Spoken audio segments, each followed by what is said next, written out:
Marketing is a podcast for business owners and leaders, produced by my dad, Steve Davis, and his colleague at Talked About Marketing, David Olney, in which they explore marketing through the lens of their own 4 Ps: person, principles, problems, and perspicacity. Yes, you heard that correctly. Apart from their love of words, they really love helping people. So they hope this podcast will become a trusted companion on your journey in business. David, are you consciously aware of every single thing you do through the day?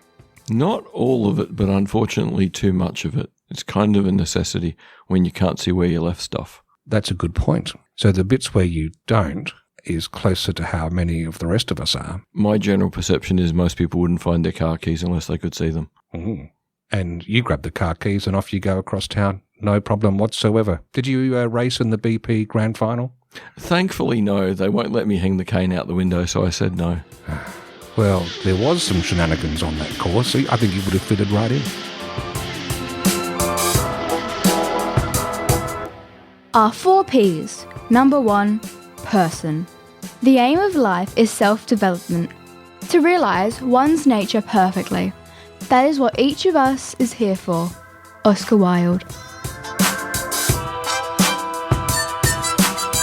For the person segment in this episode, the last episode of 2025, Paul Taylor gets a Guernsey. So Paul's got a book called The Hardiness Effect, and David, you are, I wouldn't say fanboy, but you really are quite taken by the work that Paul Taylor's put together. I really like it because he's completely honest that he's brought a heap of stuff together and put it together in his own unique way, but constantly admits, hey, I've collected great stuff that I've used in my own life and I've put it together in a system so you can use it in your life. So I like someone who both adds to what's there but also admits they're standing on the shoulders of giants. And part of him standing on the shoulders of giants, from our perspective, of things we can put into practice, are the 4 Cs. What are the 4 Cs? The 4 Cs are challenge, control, commitment, and connection, which on their own don't make a lot of sense, so I'll explain them. What Paul's book is really all about is that psychologists and sociologists and anthropologists and lots of other people have been studying the idea of hardiness instead of resilience. Because resilience just means you survive what happens. Hardiness, the premise is you adapt and overcome and you keep doing slightly better or avoid the next problem because you're always learning and evolving. Hardiness it's a kind of a close cousin of resilience, but it's also different, right? Resilience is an outcome. It doesn't tell you how to get there, whereas hardiness does. And there are so many real world benefits of hardiness, from career longevity in high performance occupations such as military, police, first responders, but a huge amount of benefits for people's physical health if they're higher in hardiness. Even kids higher in hardiness are more likely to go to university. And so there's so many real world benefits, and you can learn hardiness much easier than you can resilience. Because it is a pathway. And that's why, I was studying it in my PhD and I thought, actually, you know what, this is going to make a great book after the second one. So that's really what hardiness is. But in all the literature, and there's 30 years of research behind it, but it's all about psychology. Now, I'm a psychophysiologist, so I just had to bring the physiology to match the psychology, because I'm a firm believer that anybody tells you that you can optimize for mental health and cognitive function just with thinking skills is batshit crazy. Yeah. You know, our physiology and our psychology are intimately entwined. Yes. And this is what I really dive into in the hardiness effect. So things that you can do cognitively as well as physically to really grow from stress, optimize your health, and live longer. The researchers have worked out there's 4 characteristics of hardiness, and they are that you see things in life as challenges rather than threats. When something's in front of you and you go, oh, not sure about that, you go, not sure how I'm going to overcome that challenge right now, might take me a day, rather than go, oh, that's a threat, I'm in trouble, I don't want to start. That reminds me of that book, The Fourth Protocol, Harry. Oh, The Fourth Pillar. The Fourth Pillar. Yes. Harry, what's his surname? Moffat. Harry Moffat. It shares an awful lot in common because Paul is probably as much of a Stoic fan as Harry. They're just looking at it from a slightly different perspective. Well, the thing that overlaps for me with Harry is, and we talked about that in a previous episode, but not this point, is when stuff happens that is off the rails a bit, one of his go-to phrases is, right, what next? Yep. Like, yeah, come on, you've done your best. Yep, next thing, come on, make it worse. Yep. I think that's very similar, isn't it? Yes, very. Like, they're both so grounded in Roman Stoicism. So Paul's second C is control, and again, very much a Stoic point, but backed by neurology. Knowing the difference between what you control, which is your responses to things, or the actions you take, and what you can't control is what the world does, and what the world does in response to things you do. So if you can tell what you can control and what you can't control, and you let go of what you can't control and focus on what you can control, you're always going to feel better about, well, I'm not in control of that, but I can do something about my response. His third C is commitment, which really comes down to, do you do the right thing, the thing you need to do, even when nobody's watching, even when you're tired? And what research after research shows is the person that gets home from a long day, eats a healthy meal, takes a bit of a rest, and then goes and does a workout on a day like that is going to cope with most things that come down the pipeline at them. And that marries with another saying, and I think this was the book on character, where how you do one thing is how you do everything. Yes. And that's what that is. Yep. When no one's looking, are you still going to apply the same principle and level of detail that you would otherwise? Yep. And historically in this research on hardiness, challenge, control, and commitment were the normal three from the researchers before Paul Taylor. Paul has added connection to the end because what he's realized in his own career as a naval helicopter pilot and then being involved in martial arts and just doing all sorts of different things, becoming a psychologist, is the more connected you are and the more you involve people in your life and the more you're there to support other people, that connectedness makes the other three things work even better. So he's taken it from the 3 C's to the 4 C's. And, his argument is that, if you've got a couple of them, great. Now what are you going to do about, getting the other 2?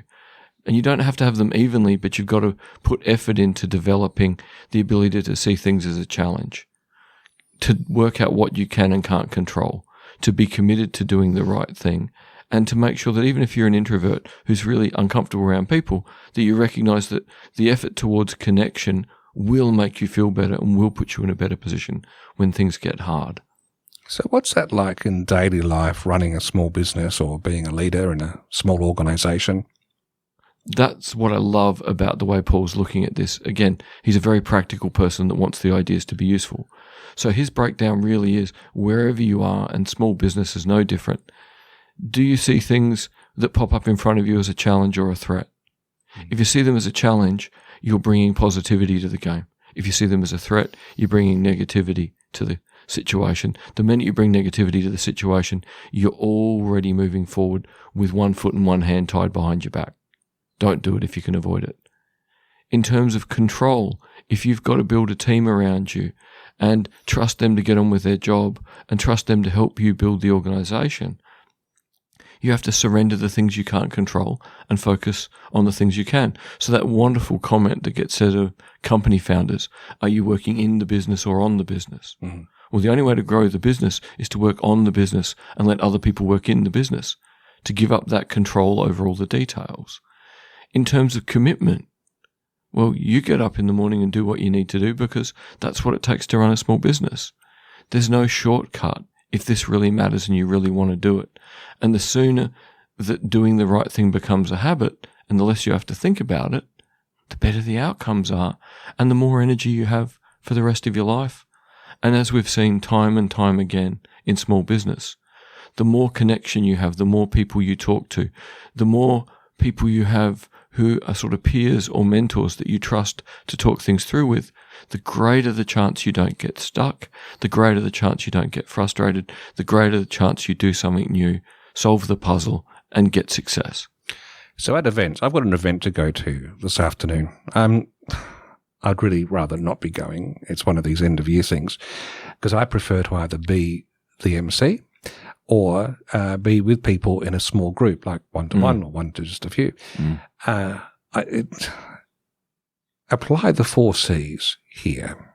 Give it to me, David. So in terms, for this, you know that is a challenge, not a threat. And it's important to state that so you're positive, but that's a given with you. Yeah. You also know what bit of this you can control and what you can't. You can't MC it. You weren't asked to do that job. No. But you can find a nice bunch of people to stand in a quieter spot and talk to. And you can draw people in who are looking for a nice group of people to talk to. So you can go into that thing and still do the thing you like by taking control of what you can control and let go of the rest. Mm-hmm. In terms of commitment, you always try and make people smile. You always try and make people feel included. So your level of commitment to being a caring, respectful person is so hardwired in you, it's not even funny. It's just so deeply there. So you've got that one totally under control. And connection, well, connection is what you thrive on. So really, this afternoon is a perfect example of you may not really want to go, but you are going to go there and do all 4 C's in a way that Paul, in his really harsh Belfast accent, would be very positive about. Did the small business minister put you up to this? No, but I'm happy to whisper in there if it helps us.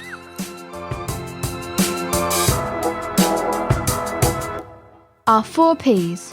Number 2, principles. You can never be overdressed or overeducated.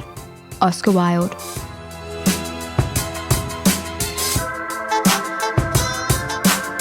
David, Yes. This is going to be a challenge because the examples I've got, I've just realised, are going to be different. So if I said green to you, what comes to your mind? Grass. Blue? Sky. Okay, what am I missing? Because you've got it connected through narrative and from your early years. Yeah, I remember enough colour, so I'm okay with that stuff. So like if you say red to me, I think of the Gawler Fire Service fire truck, which the fireys used to let me sit on and turn the siren on when I was tiny. If I say fast? I think of, what's the fastest car I've been in? My friend Ken's Red Hot Supra that had all these Toyota fast parts. That thing was scary fast. What if I say wobbly? Jelly that didn't have enough gelatin in it. What if I say hard? I would think of our granite mortar and pestle. What if I say lips? That's a hard one because then you want to associate it with a person. Yes, and I'm deliberately getting more and more obscure with my choice. I think I've made the point. I think you have. So I heard a fantastic interview with Gaurav Suri. I apologise if I've mispronounced your name. I've tried to get it right. He's the author of a book called The Wonder of the Emergent Mind, and he was on my favourite podcast other than the ones we make. It's called Econ Talk. I really think I'm so glad I'm alive at a time in history when that podcast is around. It is my academic food. And more than that, it's actually my soul food. It's such thoughtful conversations. It's not often you have a podcaster urging people to listen elsewhere, but I do because it is such a gift to the world. Anyway, what Gaurav has done beautifully, and I want to get this book. It's not in Audible yet. It's not in an audio version. So I am waiting out because I do fall asleep when I read paper books these days. I need to have that audio companion. Is he has explained how mind comes to be. We might call it intelligence or mind, whether we're talking about a human, an animal, an AI or a robot. He argues really clearly that when you think about the pattern in which neurons fire together, it's the same very mechanical thing that's going on, yet it looks so organic to us, David. What's the word I'm looking for? It's not plasticity, this connection. I'm just having a mental blank here. Oh, no, this is a synapsis, the point where the electric charge goes between the cells. Actually, this came up in the conversation. That's not it. I know. And one of the tricks he said was keep coming up with similar things that are relevant to what you're trying to say because it's in there somewhere. We're just trying to find the connection. So he was talking about the patterns that happen in the mind, the connections that are there. There are pathways, neural networks. There you go. That's what I was looking for, David. I just demonstrated for real what he said. He used the example of you're trying to remember Jennifer Aniston's name, and so you think of movies and TV shows and blonde hair and all that sort of stuff. I think my idea was more highbrow, David. I like yours better because I don't ever think of Jennifer Aniston, or I have to think of Friends and then I shudder. So, yes, neural networks. So what's going on inside anything that seems to have the properties of mind is this emergent mind. And we're going to listen to him describe, because this is the most eloquent description I've ever heard. One metaphor that my co-author Jay McClelland recounts is to start thinking of neural networks as reservoirs of interconnected pools of water. Like, in a stream, how waterfalls, there's little pools and there's a channel from one pool to the other pool. So think of these little micro pools as units, which are populations of neurons. And think of the channels between them as the connections between these neurons. And the more water that goes from one pool to the other pool, the deeper the channel, right? And the thought here is that the more a neuron is co-occurring with another neuron. So if I say green and you say grass, what happened? Well, what happened is that neurons corresponding to the word green have a deep channel or a connection with neurons connected with saying the word grass or thinking of grass. And what made this channel? It's the frequency of exposure, right? So this was Canadian neuroscientist Donald Hebb came up with this idea that if two things are coactive, they become connected. So neurons that fire together, wire together. It's a simplification of Hebb's rule. And it's a beautiful rule. I'll repeat it. Neurons that fire together, meaning they're co-activated together, wire together, right? So imagine your brain. We've been imagining your brain as an ant colony, and now imagine it as this system of pools of water in a stream, maybe in a waterfall. And the pools fill up. Some pools fill up depending on how the water is falling. Water comes and goes, but the traces of the traffic between the pools, that stays. And that's the knowledge of the system, right? So this is a startling idea, but it's useful to think of connections as it's useful to think of your thoughts as patterns of electricity in your brain, patterns of activation. Thoughts come and go, just like water comes and goes in a stream. But your knowledge are the channels, are the connections between neurons. And this is why people respond differently to the same input, because they have different connections. They have different channels that takes the input that they're seeing or smelling or tasting and sends it to different parts of the brain based on, in part, their experience. And if you've had different experiences than mine, then your channels are going to be different. Your pathways in your brain are going to be different. And you'll respond differently to the same input than I will. David, since I heard that analogy of the neurons being these little pools or ponds in our brain and little pathways between them when thinking, when mind, when energy flows between them, and where it flows more, where it gets wired together, even when the thought's not there and everything's dried up, so to speak, the moment it comes back again, there are channels and pathways to find. Hence, green has been associated with grass so much for you and I that there's a deep groove there. It'd be hard to associate it with something else. We could over time. We could go seasick if we wanted to force that point. But the one at the top with the deepest canal is green and grass. I wanted to bring this up in the principles section because it is at the heart of everything we do in marketing, because we are the children, the carriers, the purveyors, the developers of our neural networks. Our customers and clients are also reacting to their own neural networks. Part of our job in marketing is to help with messaging that sends out the little trowel to start making little pathways between neurons and patterns of neurons that connect to us. I think that's really, it shows that to come from nothing, that's a big job, to tap in to existing connections between neurons and patterns of neurons. That's how we can short circuit some of our work inside marketing. Agree? Yeah, we're essentially linking networks, linking a person who's thinking about one thing and a person who wants that person to think about a particular thing. How do we get those two networks to make sense to each other? And I think the red wine and the coffee people have done well because we associate them both with, naughty things that add joy to life. But the people who are advocates for both of those talked about that element within them. Was it the phenols or something?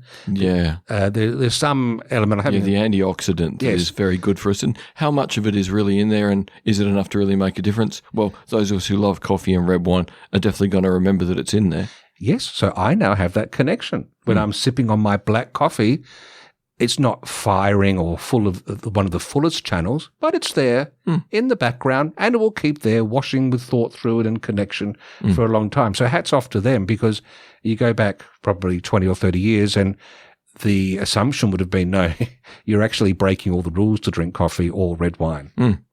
And so those marketers have done a good job in setting that up.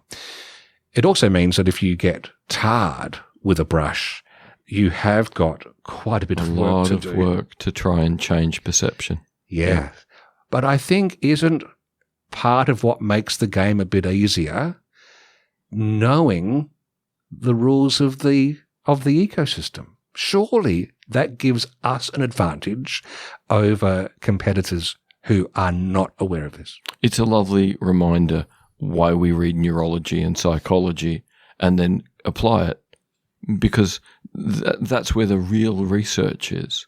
That's why people do things. And I want to say, don't overthink this. I actually did the pun on purpose then, David. Thank you for that smile. I've just voiced his smile because I wanted to get some claim. I want to finish this segment with sharing a little story that Gaurav shares in the article. I can't wait to get the book. The moment it's audible, I'm there. And it explains how we see our minds and we see these AI systems and they do complex things. But he said at its heart, it's simple upon simple upon simple. And the explanation he uses is if you watch ants, they've found a source of food and there's a big long column of them. If you, like he did when he was a kid, would put a twig or a barrier over their path, but not symmetrically. So 25% on one side, 75% on the other. So there is a short way and a long way to go around it. Within very short measure, the ants have discovered the short path. And we think, oh, wow, what's happening is their communication with the queen. No, it's not. It is exactly simple upon simple. So what happens is roughly half of the ants who hit this twig will go left, half will go right. It's just the nature of the beast. There's no other reason. Ants are not smart beings. What ants do is lay down pheromone trails and follow pheromone trails. All right, that's what's going on. So just imagine being one of the ants that happened by luck to find the short way. They get around it, they find the track that's heading to the food source, off they go, and then they come back. When they come back, do they go left or right? Well, they end up going left, the short way, because there's extra pheromone trail. They've left their own pheromone trail there, so they follow that. The ants had gone the long way, take longer to get around. They get to the food source. By the time they come back, other ants would have piled on the short side. There are many more pheromone trails there. And so it looks like magic. It looks like wisdom to us. It's just simple upon simple upon simple. Any final thoughts, David, to leave people with over the summer break? Well, a final thought that fits with this, I think that's very important. So many things, when we look at them on their own, you discover there's something simple at the core. But it's the interaction of so many simple things is the point where things get too complex for us. And then systems break down because all these simple things can't necessarily work as cleanly as a group of ants. So I think the thing I'd like to say to end this is remember that, the ant is not seeing or paying attention to so many things happening around it. We get stuck with the overwhelm of too much stuff. Remember, you can focus in on the thing you really want to focus in on. You can get a particular task done. You can have a particular aim for what you're going to achieve. And for a short period of time, it normally is the best thing to do is go, no, I could engage with everything, or I can do something properly for 15 minutes. And an awful lot of my day every day is deciding next 15 minutes I'm doing this thing properly. Then I'll let the scope get big again, see if there's anything I have to pay attention to, or do I pick my next thing to do properly for 15 minutes? And I think, linking this to the model of the pools and the channels and the ants is a really good way to explain why I get so much stuff done and very rarely feel overwhelmed anymore. Oh, you've tapped on some more. I'm going to have the link to this episode in which he has that interview, because he also talks about how goal setting fits into this. And it is about that deliberate focus. And that's what you've just espoused. So thank you. And by the way, there's just an ant crawling near your coffee. That's okay. Extra protein is always good. Our 4 Ps. Number 3, problems. I asked the question for the best reason possible. Simple curiosity. Oscar Wilde. David, I was once a useful idiot. That should be a t-shirt. Were you ever a useful idiot?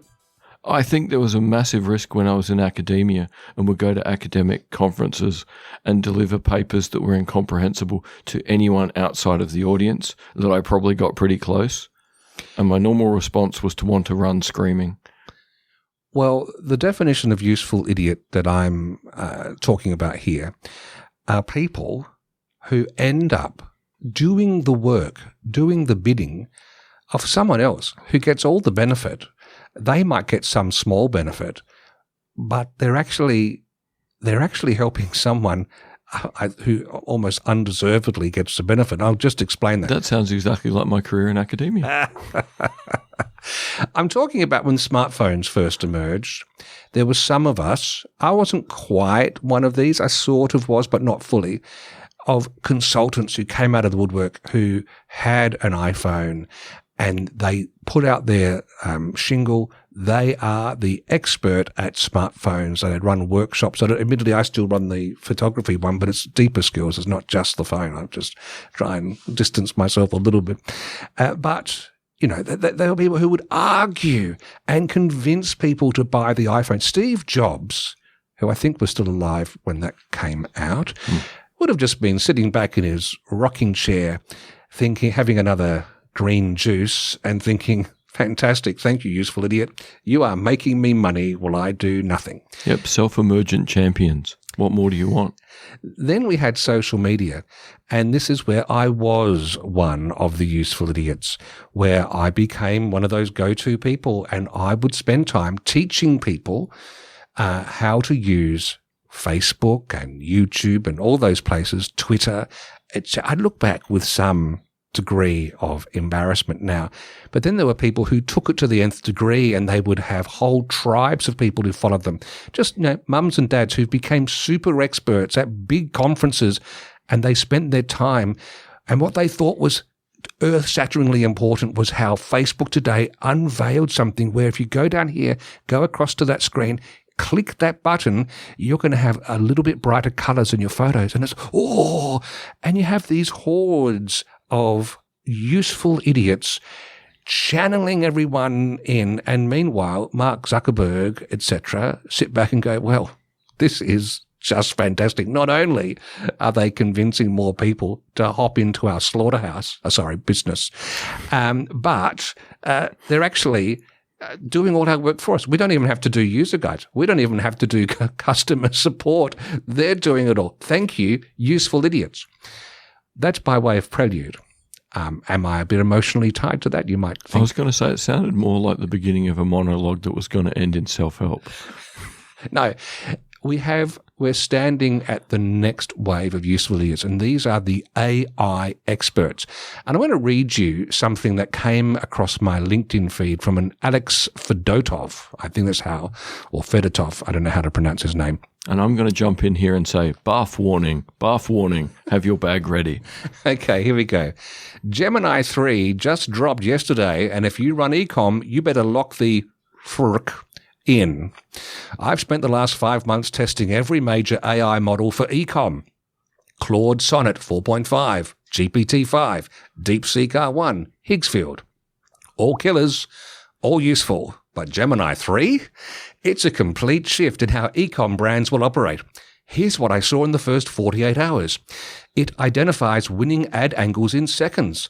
Stuff, he used a different word, that used to take agencies weeks. It breaks down competitor funnels with scary accuracy. It rewrites hooks in your brand voice without losing tension. It builds offer variations that actually convert, not generic template trash. It generates new creative concepts faster than you can test them. This isn't AI that helps. This is AI that replaces 3 people on your team without blinking. Thank you, ChatGPT, for writing that part of it.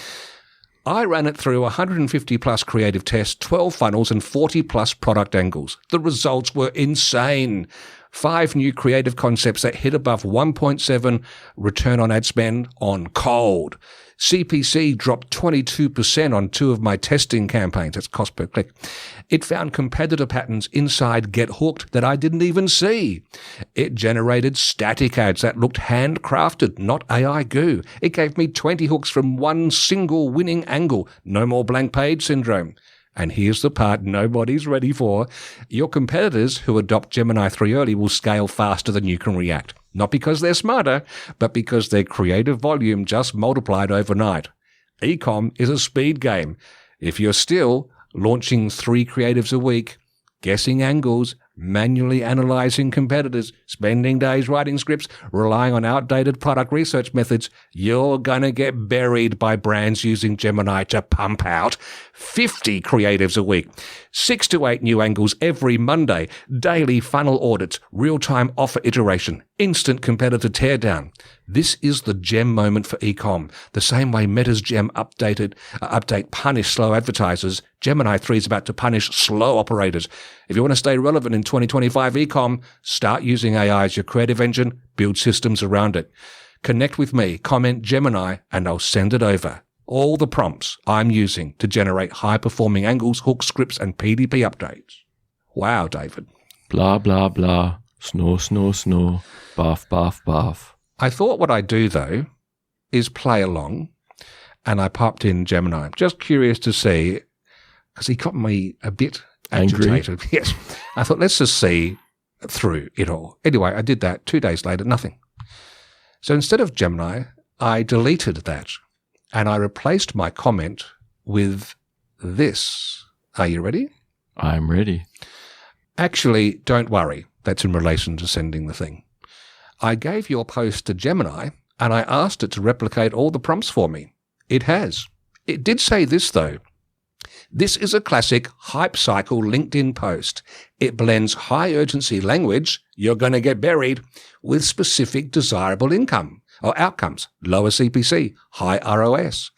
While the poster is leveraging the Gemini 3 rumor and release hype, which is common in the AI influencer space, the specific tasks they describe are absolutely things I can do for you right now with the right instructions.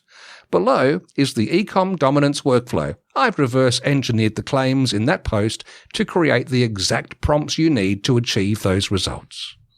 Cheeky. I gotta love Gemini. It has become one of my new tools of choice. It has a bit of spunk in the way that it reacted to that. Again, nothing crickets from the hype master. But what's interesting, and I encourage, this is why this is in problems, by the way, if you are seeing these grand, all-promising things in AI, it's AI. Copy their claim, go to the AI tool they're talking about and say, this sounds suspicious to me. Can you check, is this for real? And if it is, can you please create for me the prompts and the workflow that will help me achieve these outcomes?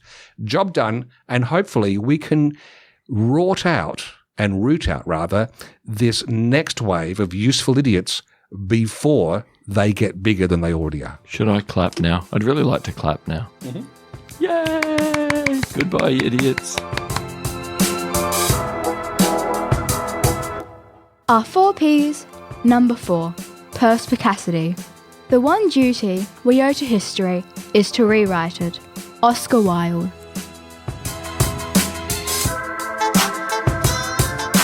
Finally, in this episode, perspicacity. We look at old campaigns and we ask, would they work today?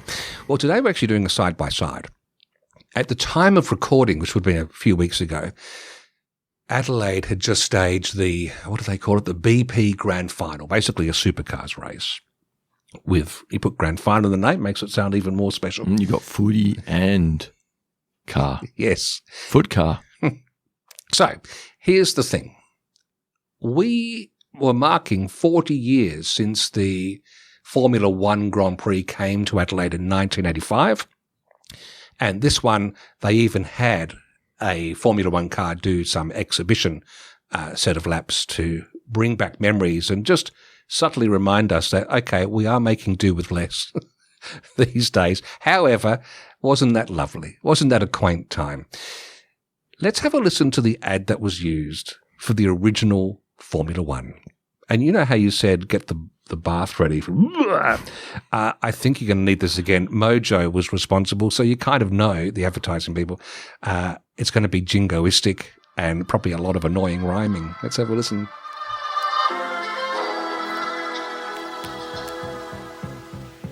Wait for it, Kiki.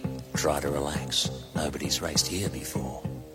Nelson's not worried. Well, maybe a bit. It's no track like he ever saw. Elio's ready. Nigel's not fussed. Nicky's so cool in the heat.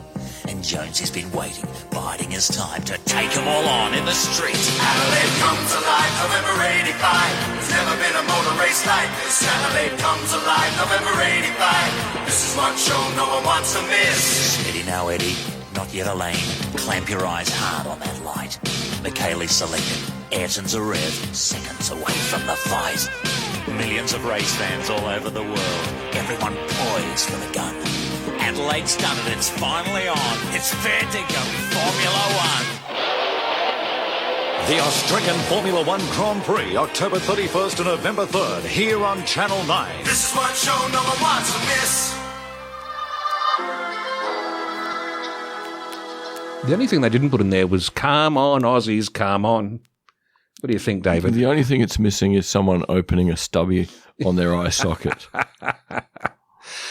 Oh, wow. It was a different time, wasn't it?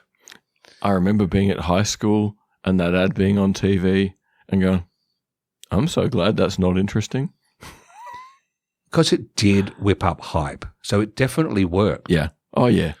So here we are being reflective and some might say snide, David. Oh, I'm being snide. Yep. Okay. Why did it work? And why does the BP Adelaide work? Let's just, before you answer that, let's have a listen to the BP Adelaide ad from 2025. This isn't your average grand final. 2 hours. Think again. This is an unmissable 4-day lock-in of speed and sound. Where rivalries are settled and immortality is the prize. With epic concerts headlined by Lenny Kravitz and AC/DC. This is the BP Adelaide Grand Final, where champions are made. So no awkward, repetitive rhyming, but a really weird voice delivery. Just as bad, just different. Yes, trying to be hip rap, but not quite. Anyway, can you answer my question? I think what's going on here is that there are some things, as Drew Eric Whitman would say in Cashvertising, there are life force 8. There are some things that humans generally get excited about. Big, noisy things that go fast, near misses, crashes, rollover, where the person probably doesn't die because of all the safety features. Like we love loud noises, fast things, and thrills. And we love being in a crowd yelling and screaming for all those things. And I think what's so fascinating with marketing is when you are marketing something that taps so deeply into the core of what makes humans humans, you can do trash ads and get 102,000 people. Marketing gets interesting when it's something that is not deeply wired into being human and you have to work to gather attention. But if we apply Gaurav's work on the emergent mind, there just must be, I think this is what you're saying, in his lens, huge channels from neuron to neuron within certain people that the moment you mention racing cars, the brain just follows those channels and that section lights up. That neural network is alive and is automatically wired with picking up the phone or going online to buy a ticket. And I reckon it's probably three neural networks lighting up. Competition, spectacle, danger. But danger to others, not to self. And that's the critical version of the danger network. Yeah. If it was danger to self, like come along, but you are at a 50% risk of dying in the crowd, no one's turning up. But because it's danger to others, and you've got spectacle, and you've got competition, game on. That sounds like ancient Rome. Bread and circuses. Just an updated version that's louder. And faster. Well, I'm guessing when it was a lion chasing a Christian, it was all pretty quick. Oh, dear. If I knew who was racing, I would try and have an analogy there, but there are none. I'll just think of who was the Ford? Dick Johnson. Dick Johnson and Peter Brock. Peter Brock. I was going to say Peter Moffat. Who was Moffat? Alan Moffat. Alan Moffat. He, in the end, was the weird dude who raced an RX-7. Like, you're in Holden versus Ford and you turn up in a Mazda. What the actual? Well, he just had a different neural network wired, didn't he? Yep, and I'm amazed the sponsors kept funding it, but that's a whole other issue. We're going to hop in the car now. I need to get you home. Excellent. I'm driving.